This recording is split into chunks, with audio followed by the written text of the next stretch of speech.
오늘 이 시간에는 오벳 에돔이라는 한 사람에 대한 말씀을 함께 나누고자 합니다. 아마 익숙하지 않는 이름, 좀 약간 생소하실 수 있겠다 싶습니다. 성경에는 이 오벳 에돔이라는 이름이 사실은 많이 나오지 않습니다. 사무엘하 6장, 오늘 본문에 이 이름이 처음 등장하고 있고요. 그리고 이제 오늘 이 사무엘하 6장에 기록되어 있는 동일한 사건을 기록하고 있는 역대상 13장, 그리고 역대상 15장, 16장, 26장 한 4번 정도에 걸쳐 가지고 이 이름이 등장하고 있습니다. 근데 여러분, 이제 이 오벳 에돔이라는 이름이 성경에 나올 때마다 그 이름 항상 옆에 수식해주는 어떤 표현이 같이 따라 나오는 것을 볼 수가 있습니다. 오늘 읽었던 말씀 사무엘하 6장 11절 말씀 우리 같이 읽도록 하겠습니다. 시작.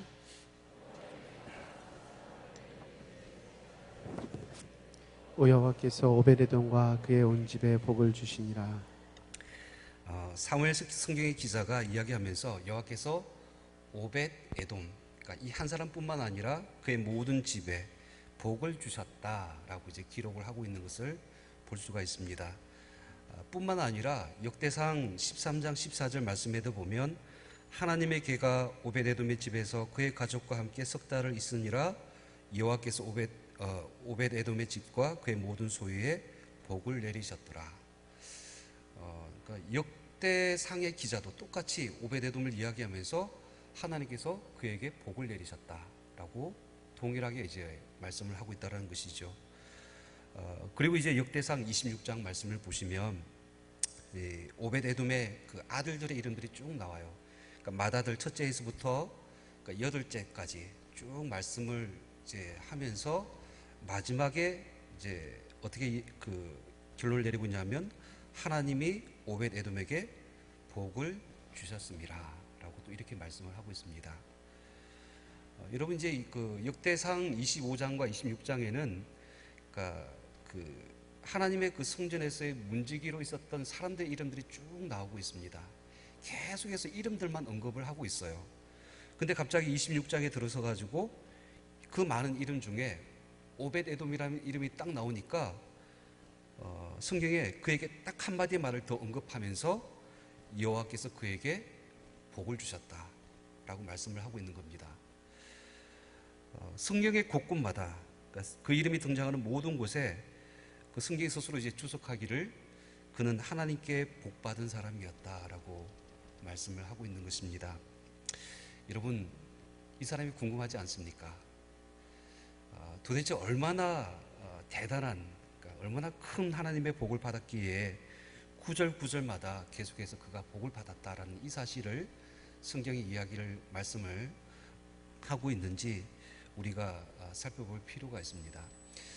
그 유대 그 고고 학자이면서 이제 그 역사학자였던 요세푸스라는 사람이 쓴 유대 고대사라는 책이 있습니다. 그 책에 보면 이제 성경 외에 다른 기록이죠.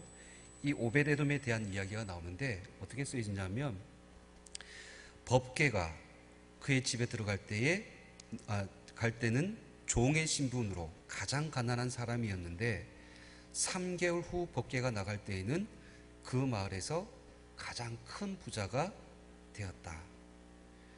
그러니까 아마 그 역사학자의 어떤 그 기록에도 보니까 그는 처음에 신분적으로 아주 비천한 종이었다라는 것을 이야기를 하고 있고, 근데 그가 부자가 되었는데 어떻게 부자가 됐는지는 기록하지 않고 있습니다. 하지만 그것을 알 길은 없지만은 불과 3개월 만에 그의 신분이 바뀔 정도로 그 마을에서 가장 큰 부자, 가장 큰 복을 받았다라는 이 사실을 이야기를 하고 있는 것입니다. 그럴 때 이제 특별히 오늘 우리는 이 성경의 한 인물 오벳 에돔이라는 이 사람을 통하여서 우리 하나님께서 어떤 사람에게 복을 주시는지, 그리고 하나님은 그에게 어떤 복을 주셨는지, 그리고 왜 어떤 이유로 하나님께서 이처럼 그에게 복을 부어주실 수밖에 없었는지에 대해서 함께 말씀을 나누고자 합니다. 먼저 우리가 이 오벳 에돔을 알기 위해서는 오늘 본문 말씀, 이제 그 이름이 처음 등장한 사무엘하 6장의 말씀을 살펴볼 필요가 있습니다. 사실 이 사무엘하 6장의 말씀의 주된 내용, 키워드는 하나님의 법궤입니다. 사울왕이 죽고 난 이후에 이제 다윗이 이스라엘의 왕이 되었습니다. 그러니까 다윗은 가장 먼저 왕이 된 이후에 이스라엘이 과거 블레셋에서 빼앗겼던 그 하나님의 법궤를 예루살렘으로 옮겨오기를 원합니다. 당시 하나님의 그 법궤는 어디 있었는가 하니 오늘 읽지는 않았지만 6장 2절 말씀에 보면 바알레 유다라고 기록되어져 있죠. 그러니까 성경의 다른 표현에 보면 기란여 아림이라는 이 지명에 이곳에 있었다라는 것을 말씀을 하고 있습니다. 여러분들 이해를 돕기 위해서 성경 지도를 보이시는지 모르겠습니다. 이 법궤 원래 이동 경로에 대한 지도인데요. 맨 위에 한 중간에 보시면 저기가 이제 에베네셀하고 아벡에서 있었던 이제 전투 장소입니다. 저기서 사사시대 엘리 제사장 때에 법궤를 이제 빼앗기게 되는 것이죠. 그래서 이제 블레셋 땅으로 옮기게 되는 겁니다. 여기 이제 지중 해변가에 보시면 아스돗으로 갔다가 갓으로 갔다가 베세메스로 갔다가 이런 빨간 동그라미 보이십니까? 여기가 바로 기란여 아렘입니다. 그리고 파란 거 보이십니까? 거기가 지금 예루살렘입니다. 거리상으로 하면 대략 10km 밖에 되지 않는 아주 가까운 거리입니다. 근데 여러분, 제가 질문 하나 드리면 이 기란여 아림, 이 땅이 어느 나라 땅일까요? 법궤가 빼앗겼잖아요. 그러면 우리가 흔히 생각할 때에 아직까지 블레셋 땅이라고 생각할지 모르겠지만 사실 이 땅은 이스라엘 땅입니다. 법궤가 가는 곳마다 막 여러 가지 일들이 일어나지 않습니까? 그 블레셋의 어떤 다곤 신상의 신상이 무너지거나, 그리고 이제 법궤를 열어봤다가 막 독종에 걸려가지고 한 성읍에 5만 명이 다 죽거나 막 이런 일들이 일어나니까 이 법궤를 무서워했던 사람들이 그 수레에 싣고 그 베세메스에서 기란여 아림, 지금의 이스라엘의 변방 땅으로 이 법궤를 옮겨놨다라는 겁니다. 근데 이제 성경의 그 마지막 기록이 어떻게 기록되어져 있냐면 이 기란여 아림의 아미나답의 집에서 20년 동안 있었다라고 그렇게 성경이 기록을 하고 있는 것입니다.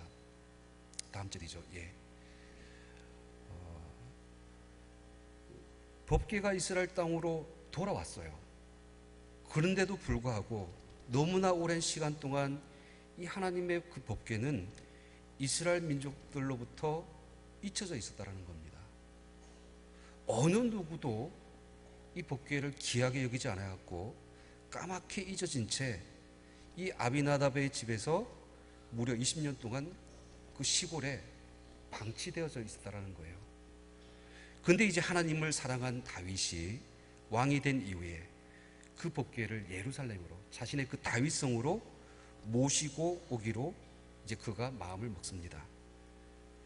그는 이 하나님의 법궤 앞에서 모든 이스라엘 백성들이 함께 모여서 하나님을 예배하고 또 하나님의 그 백성들이 하나님의 임재 가운데 나아가기를 그렇게 원했던 것입니다.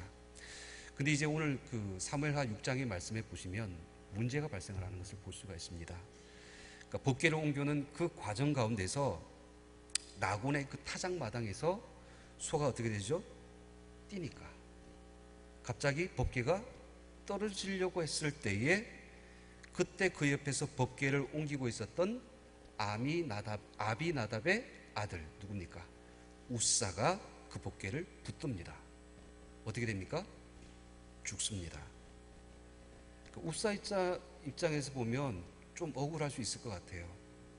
딴에는 그 떨어지는 하나님의 궤를 보호하기 위해서 그랬었는데 하나님의 그 거룩한 법궤에 손을 댄 우사를 하나님께서 치신 겁니다.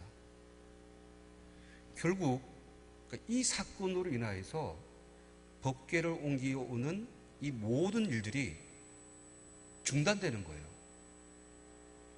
성경에 보면 오늘 8절 말씀해 보세요. 다윗이 분노하였다. 9절에 보시면 다윗이 그날의 여호와를 두려워하였고 또 이런 표현들, 그리고 다윗이 여호와의 궤를 옮겨서 그 다윗성 그 예루살렘으로 메어가기를 절개하지 않았다. 이 모든 것이 중단됐다라는 것을 우리에게 말씀을 하고 있는 것입니다. 바로 그때 이제 이 오벳 에돔의 이름이 등장하는 겁니다. 여러분 10절에서 11절 말씀 우리 같이 읽겠습니다. 시작.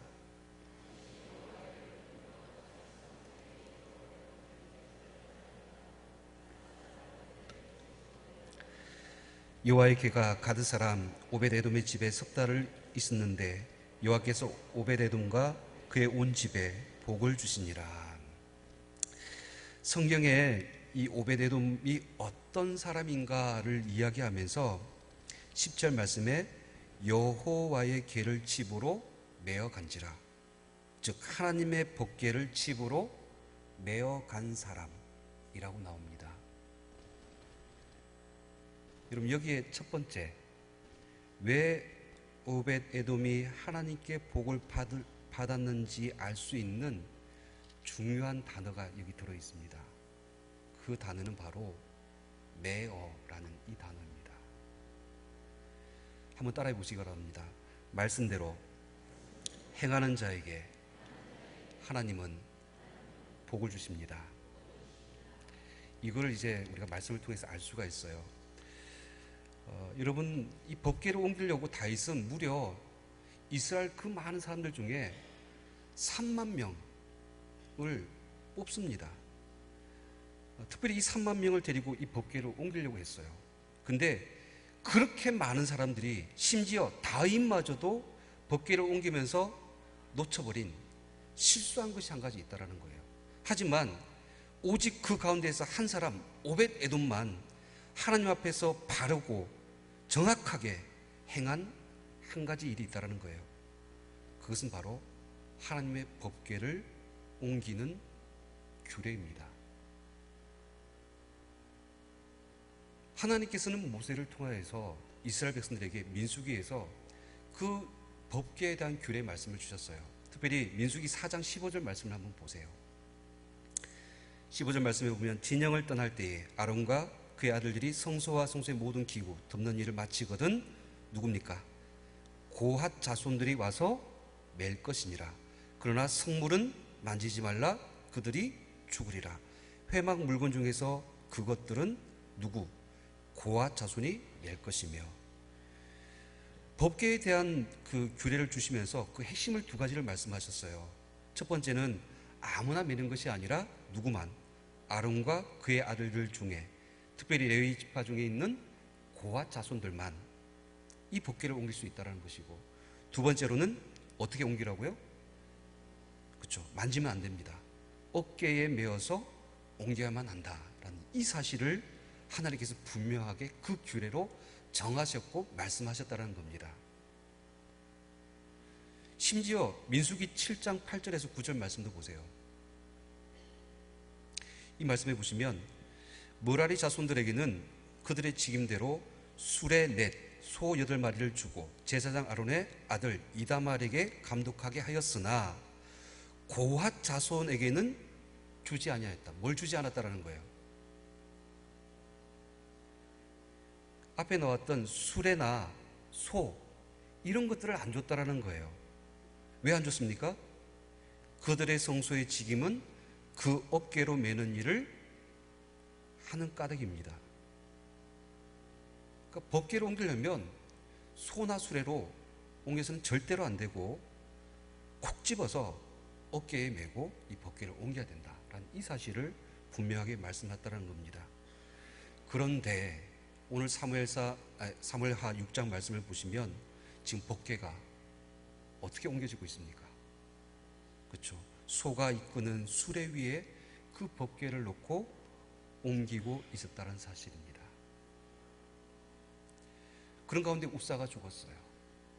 그런데 이 모든 일들 가운데서 그 가운데 단 한 사람, 그 하나님의 율례와 법도를 기억하고 있었던, 그 하나님의 말씀을 기억하고 있었던 이 오벳 에돔이 그의 어깨에 메고 그 법궤를 가지고 자신의 집으로 그 법궤를 모셔가는 겁니다.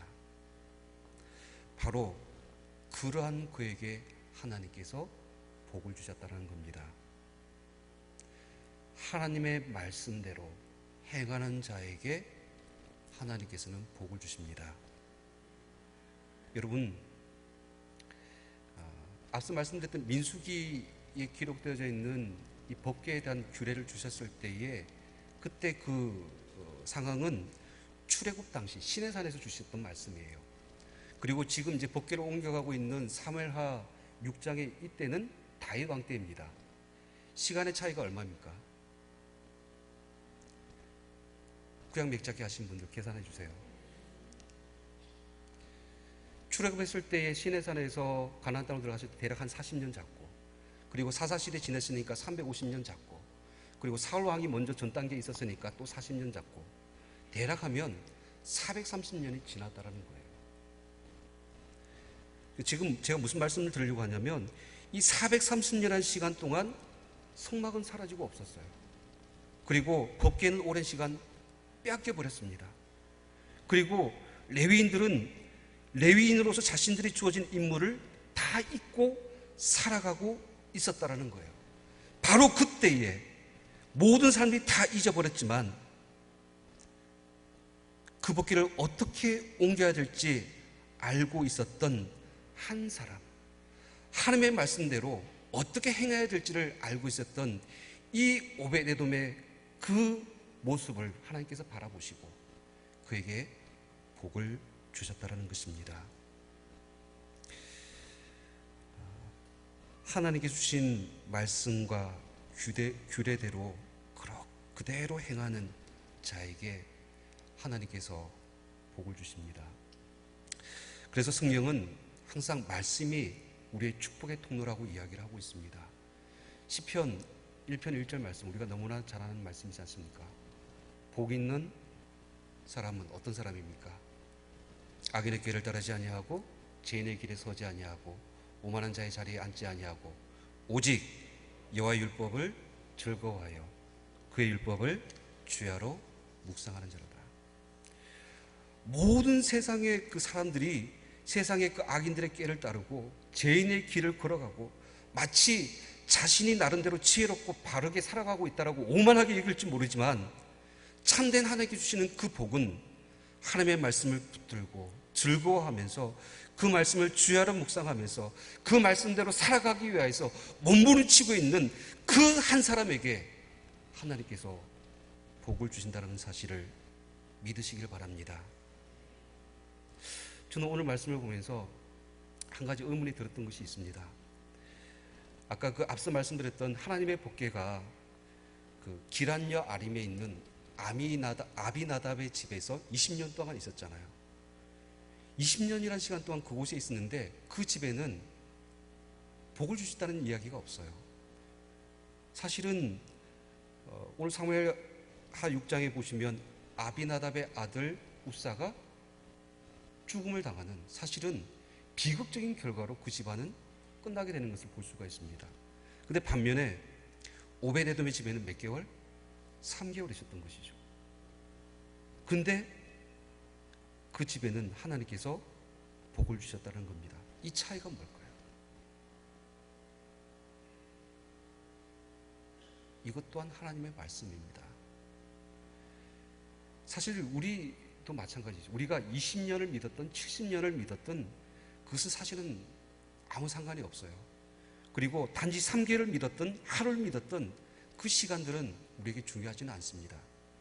한순간이라도 단 하루라도 내 삶 속에서 그 하나님의 말씀을 간직하고 하나님께 주신 그 작은 한 말씀이라도 내가 붙들고 지키고 그 말씀대로 순종하고 노력하고 살아갈 때에 하나님께서 우리에게 복을 주신다는 사실을 믿으시길 바랍니다.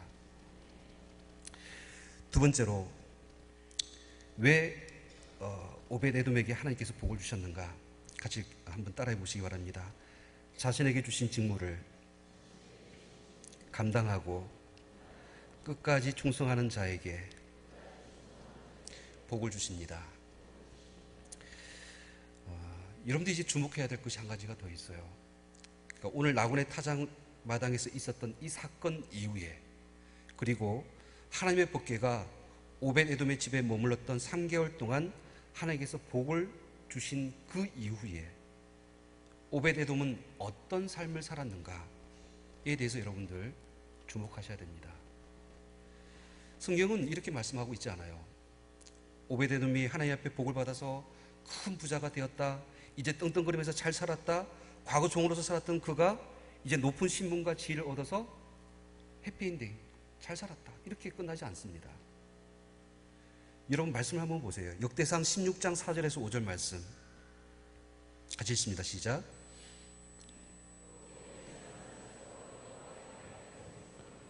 이스라엘 하나님 여호와를 찬송하고 감사하며 찬양하게 하였으니 아삽은 아삽은 우두머리요, 우두머리요, 그 다음은 스가랴와 여이엘과 스미라묵과 여이엘과 마띠리아와 엘리압과 브나야와 오벳 에돔과 여이엘이라. 비파와 수금을 타고 아삽은 재금을 힘있게 치고. 이 말씀의 내용이 뭐냐면요, 그러니까 법궤가 이제 오벳 에돔의 집에서부터 나와서 레위 사람들이 그 법궤를 어깨에 메고 예루살렘으로 옮겨가고 있는 거예요. 다시. 근데 그 법궤를 옮겨가는 그 많은 수많은 사람들 중에서 지금 누구의 이름이 나오는 거예요? 오벳 에돔. 법궤 앞에서 온 이스라엘이 하나님을 찬송할 때에 아삽을 중심으로 하나님을 찬양하는 그 직무를 맡은 사람들 그 가운데 오벳 에돔의 이름이 기록되어져 있는 겁니다. 오벳 에돔이 법궤를 따라서 예루살렘을 향하여서 올라갔다는 것입니다. 근데 이제 말씀을 더 보셔야 됩니다. 여러분 역대상 26장 말씀에 보면 그 후에 오벳 에돔의 행적이 기록되어져 있습니다. 26장 12절에서 15절 말씀 같이 읽습니다. 시작. 이상은 다 문지기의 반장으로서 그 형제처럼 직임을 얻어 여호와의 성전에서 섬기는 자들이라. 강문을 지키기 위하여 그의 조상의 가문을 따라 대소를 막론하고 다 제비 뽑혔으니 셀레마는 동쪽을 뽑았고 그의 아들 스가랴는 명철한 모사라. 모사를 위하여 제비 뽑으니 북쪽을 뽑았고 오벳 에돔은 남쪽을 뽑았고 그의 아들들은 곳간에 뽑혔으며.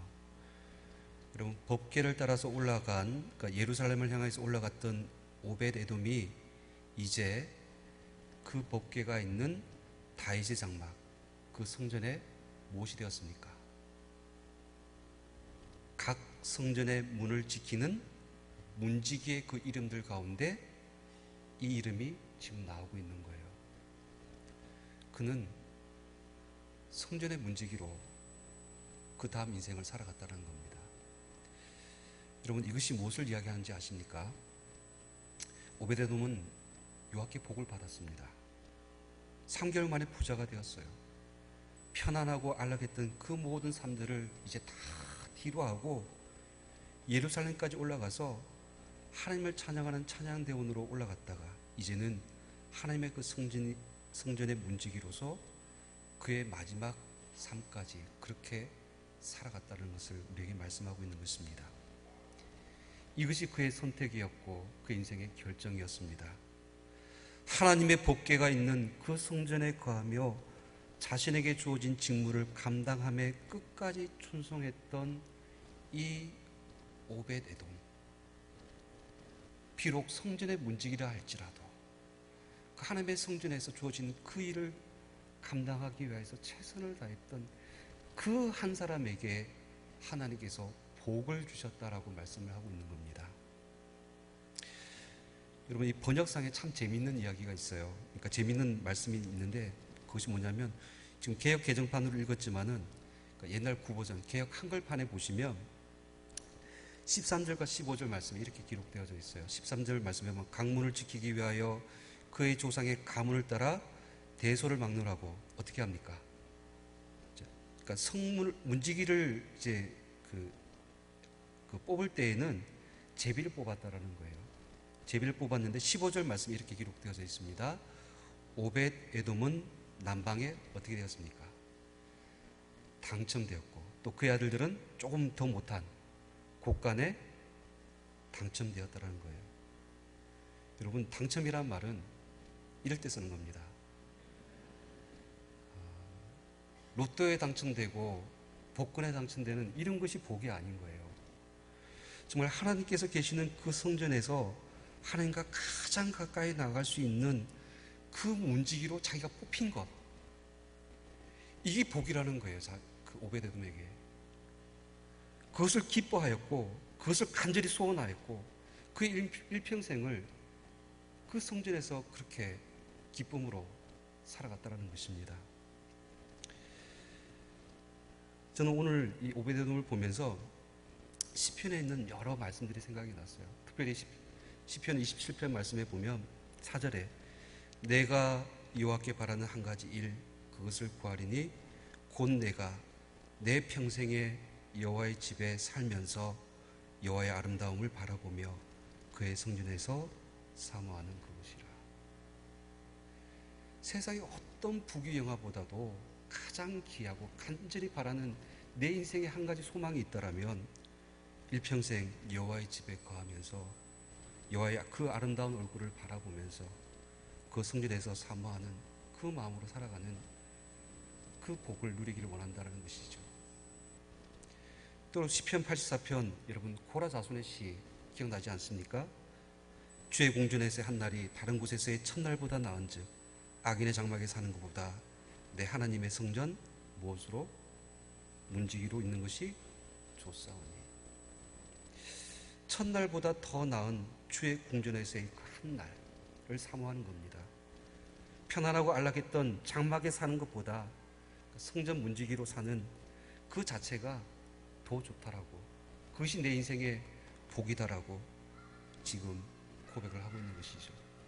이 고백이 오벳에돔의 고백이고 또 저와 여러분들의 고백이 되기를 주님으로 축원드립니다. 사실 우리가 가끔 제가 교회에 있다 보면 참 우리 성도들의 모습을 통하여서 귀한 은혜를 받을 때가 있습니다.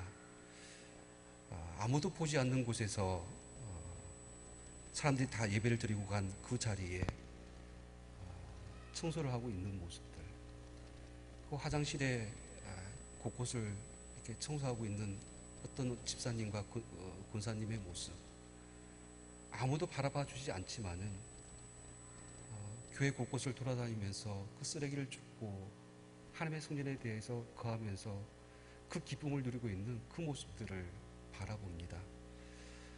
사실 우리에게 주어지는 인생의 복은 부귀영화도 아니고 또 우리의 삶이 원하는 계획대로 이루어지는 형통의 그런 어떤 복도 아니라 정말 하나님을 가까이 하는 복, 하나님의 성전에 거하는 복, 그리고 그 하나님과 우리의 모든 일생을 동행하는 그 삶이 참된 우리의 복인 줄 믿으시기를 바랍니다. 이런 은혜가 저 여러분들이 있기를 주님으로 축원드립니다. 하나님 아버지 감사합니다. 하나님께서 우리에게 주신 말씀 그 작은 것 하나라도 우리가 귀하게 여기고 그 말씀 앞에 처절하게 몸부림치면서 그 말씀을 삼가 듣고 지켜 행하고 순종하기 위하여서 우리가 힘쓰기를 원합니다. 내 생각 내 방법을 다 내려놓고 또 상황과 환경에 휩쓸려서 세상에 주는 마음대로 행하지 아니하고 오직 주님의 말씀만 붙들고 믿음으로 순종하며 나아가는 우리 모두가 될 수 있도록 인도하여 주시옵소서. 그러한 자들에게 하나님께서 복 주실 줄 믿습니다. 우리 일평생 소원은 주님의 거룩한 성전에 거하면서 여호와 하나님을 더욱 가까이 하며 주신 직분과 사명을 우리가 최선을 다해서 감당하며 더 나아가서 더 크신 하나님의 은혜와 그 복을 우리가 이 가운데서 누리기를 원합니다. 하나님께서 주의 성전의 뜰 아래 거하는 모든 주의 백성들에게 이와 같은 은총을 베풀어 주시옵소서. 장학위원 헌신 예배로 드립니다. 다음 세대를 위한 귀한 사역과 헌신을 통하여서 하나님을 경외하고 사랑하는 믿음의 세대가 일어나게 하여 주옵시고 또 필요한 인적 물전 자원들이 채워질 수 있도록 하나님께서 넉넉히 역사하여 주시옵소서. 모든 사역을 이끌어 가시는 담임 목사님 늘 하나님의 권능의 오른손으로 붙잡아 주시옵시고 건강으로 함께하여 주시옵시고 그 입술 가운데 하나님의 신령한 말씀과 기도의 능력과 온전히 하나님의 뜻과 그 비전 가운데서 더 크신 하나님의 부흥의 역사를 이루어 나갈 수 있도록 주님 인도하여 주시옵소서. 귀하신 예수 그리스도의 이름으로 기도하옵나이다. 아멘.